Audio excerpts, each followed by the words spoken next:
But in the midst of that horrible time of in slavery again in Babylon, it's good news. It's promise after promise after promise of something wonderful that God is going to do in the midst of his people. Words of hope and promise aimed at these Judeans who are hopeless and held captive in Babylon and see no way out, and it was not a really pleasant way to get there in the first place. Very poor airline service at 586 BC. No, none. They marched it, and thousands of people must have died. And the Babylonians are conquered by the Persians, and the Persians say, you can go home. Some of them did. Some stayed there, and there was a large Jewish community that stayed in Babylon, but some came home. That's that story of Nehemiah and Ezra and all that stuff, about 500 AD. And the chapters of 56 to 66 in Isaiah are aimed at those people. And we hear from Ezra and Nehemiah that wasn't a very happy time. That was a very difficult time. They worked with a shovel in one hand and a sword or a spear in the other because they were in so much danger. There are words that go far beyond the current situation of Israel and Persia and the rebuilding. The vision in that end part look way out into time and way out to the coming of the Messiah. These are words that go beyond Israel and Judah to the calling of the whole world to serve Yahweh. Now, this was a major, major change in God's action towards people. Really turned a corner. Now, in our text today, which is part of that of the introduction to Isaiah, when all the themes are coming out and being put together like a forward to a book, all of a sudden Isaiah is looking forward to the very end. He's anticipating the end of the book when he's going to look far into the future. It's an introduction to the universal call of God to all peoples. Mind-blowing. In the Old Testament time, there were gods all over the neighborhood. There were all kinds of gods. Every people had their own god. Molech, Dagon, Baal, Artemis, Asherah, and on and on and on. The God of the Bible is never content to even allow the validity of any other god. There are no other gods before me. That doesn't mean that ahead of me. It means I'm looking out there. There's no other gods. He demands that he is the only true God. He says there are no other gods before me. Now, for all of the time since the call of Abraham, from 1800 BC up to 500 BC, for that whole 800 years, throughout the Bible story, the God of Israel, Yahweh, has had a special covenantal relationship with Israel and Judah, right? He comes to Abraham, Isaac, Jacob, Moses, all the rest, David, and he has a covenant, he says, over and over and over again, you're mine, I choose you. In the call of Abraham, though, God had promised that through Abraham and through you, all the families of the world will be blessed. That's one of the first hints. But even so, God's revelation and God's call came only to the descendants of Abraham for hundreds of years. From then, through Egypt and Moses' day, God's focus seems to be solely on Abraham's descendants. The law of Moses had some very clear teaching on what it took to join the people of Israel, and it's shocking. In the first part of the Old Testament, it doesn't seem that God has much interest in the other peoples of the world. He has chosen to work in and through Israel. Others weren't even welcome. If you go take a look In Deuteronomy 23, Moses talks about what is it going to take to join, to become a person of Israel.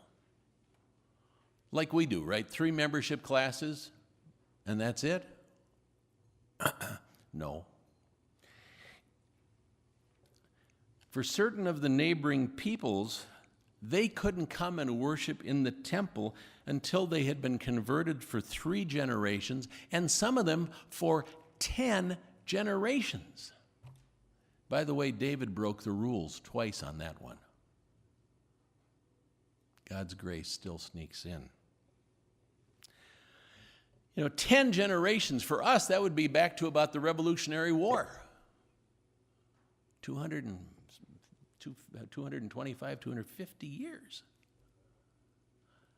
Can you imagine? Your people wanted to become people of the God of Israel, and you really could never come in and worship in the temple for that long a time? Converts to faith in Yahweh did not have it easy. 3 or 10 generations before they would be allowed access to the temple. So when Isaiah says these words in our lesson this morning, ones that Joel read from Isaiah, it's shocking. God's invitation is much broader. All of a sudden, he throws open the doors. The word that Isaiah, the son of Amoz, saw concerning Judah and Jerusalem. He's just talking at that point to the southern kingdom because the northern kingdom is gone. He says, "It shall come to pass in the latter days, in the last days, when the mountain of the house of the Lord," okay, the temple was built on a hill called Zion in Jerusalem, "the mountain of the house of the Lord shall be established as the highest of the mountains." Higher than the Himalayas. Higher than Mount Everest. It's going to be hard to get to church. Well, no. But meaning high, meaning lifted up, meaning holy, meaning special. That's what that means. That the mountain of the house of the Lord shall be established as the highest of the mountains, shall be lifted above the hills, and all the nations, all the Gentiles will flow to it. And many peoples will come and say, "Let us go up to the mountain of the Lord, to the house of the God of Jacob, that he may teach us his ways, and that we may walk in his paths." Did you catch that word nations? Where it says nations, the Hebrew word is goyim.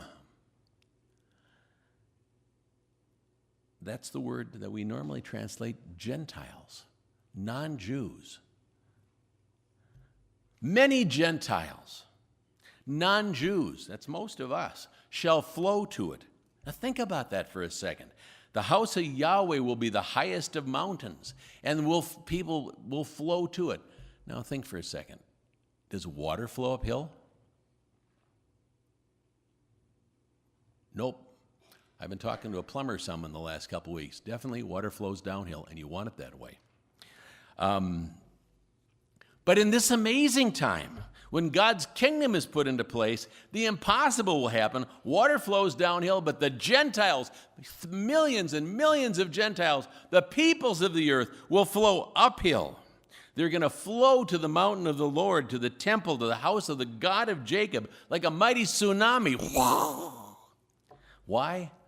So that he can teach us his paths, teach us his ways so we can walk in his paths. There's going to be a hunger. God's going to act. Instead of the shut door of Deuteronomy, Isaiah promises us a new future in the great hope of the day of Yahweh, which is a theme over and over again in the Old and New Testaments. The door is going to be thrown open to the Gentiles. They'll flow uphill to the temple. This is the great hope. The door thrown open to welcome all the people on the earth to worship the one true God, every language, every tongue, every background. And I believe that we live in the time when we're going to see this happen. I think we are seeing it happen. As I said earlier, this year marks the 50th year that Jewish people, that Israel has controlled Jerusalem and controlled the Temple Mount. That hasn't happened since 70 A.D. Next year in 2018, we celebrate 70 years since the founding of Israel in 1948. 70 is a big number in the Bible. But since Israel took that back over, since 1948, 1967, millions of people, Jews, Christians, Muslims, nothings, millions of tourists have walked the streets of Jerusalem and even have walked on the Temple Mount itself. I've been there. It's mind-blowing. This is where the temple was.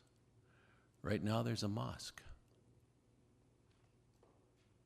Because of our advances in transportation and the Jewish takeover of the Temple Mount in the Six-Day War and the return of Israel to that land, people from all over the world can come and flow to that hill for the first time in history.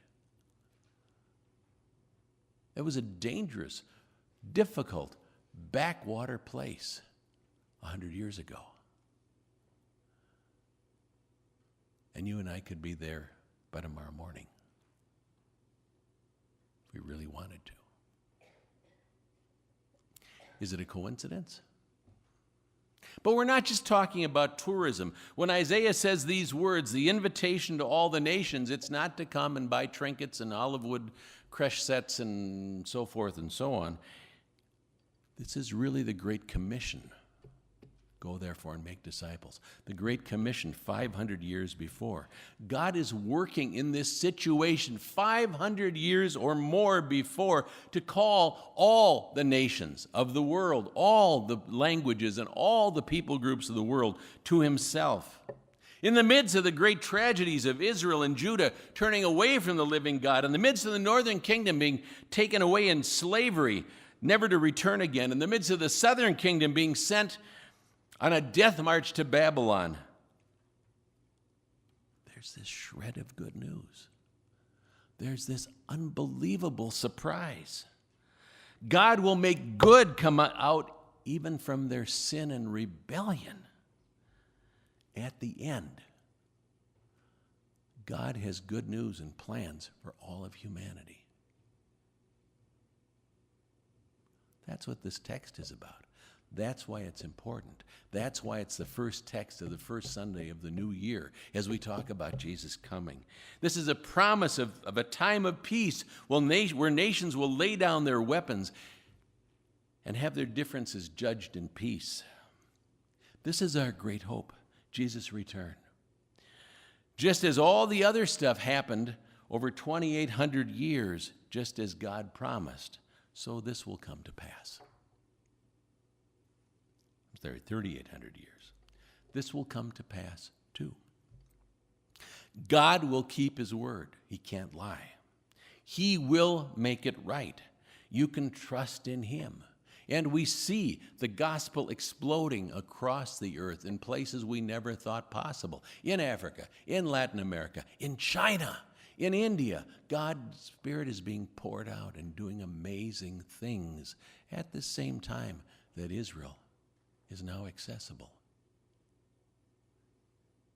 Is this a coincidence? In the midst of a world of chaos and hatred, God will make everything right. And that's good news. That's his promise. And our job is to tell this story. You've been given the gift to tell that story. You've been given the charge. You've been given the promise. Think of the opportunity we have in this city to tell the story. Probably over 100 languages in this neighborhood alone. Chinese students coming to our university and seeking our help, coming to us, and we can come alongside them. These are the future highest leaders, the top leaders of China. God is up to something right here. Right now, God is bringing the nations to us because he desires to bring the nations to him. That's Advent.